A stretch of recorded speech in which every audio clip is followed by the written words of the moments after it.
आपने इतिहास में कई युद्धों के बारे में पढ़ा होगा। भारतीय इतिहास में भी कई ऐसे युद्ध लड़े गए जिनकी कहानियां काफी चर्चित हैं। भारत में जितने भी युद्ध लड़े गए उनमें से अधिकतर दूसरे राज्यों पर कब्जे को लेकर हुए थे। लेकिन आज हम जिस जंग की बात करने जा रहे हैं वो सिर्फ एक तरबूज के लिए लड़ी गई थी। सुनने में थोड़ा अजीब लगता है लेकिन ये सच है।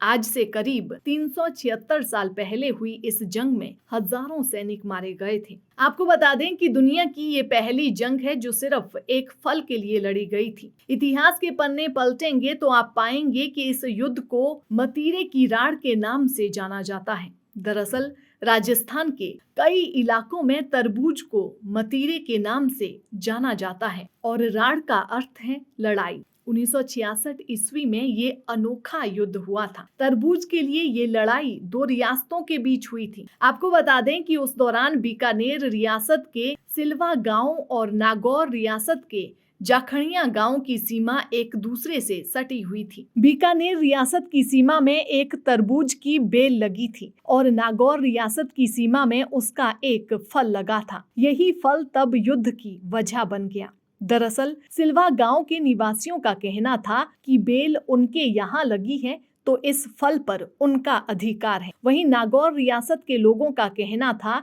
कि फल उनकी सीमा में लगा है तो ये उनका है। फिर क्या था, फल के अधिकार को लेकर दोनों पक्षों में लड़ाई शुरू हो गई जिसने खूनी युद्ध का रूप ले लिया। मीडिया रिपोर्ट्स की माने तो दोनों रियासतों के राजाओं को इस युद्ध की जानकारी तक नहीं थी। जब ये लड़ाई चल रही थी तब बीकानेर के शासक राजा करण सिंह एक अभियान पर थे तो वहीं नागौर के शासक राव अमर सिंह मुगल साम्राज्य की सेवा में तैनात थे। जब इस लड़ाई के बारे में दोनों राजाओं को जानकारी मिली तो उन्होंने मुगल राजा से इसमें हस्तक्षेप करने की अपील की। लेकिन जब ये बात मुगल शासकों तक पहुंची तब तक युद्ध छिड़ गया था। इस युद्ध में बीकानेर रियासत की जीत हुई थी, लेकिन बताया जाता है कि दोनों तरफ से हजारों सैनिकों की मौत हुई थी।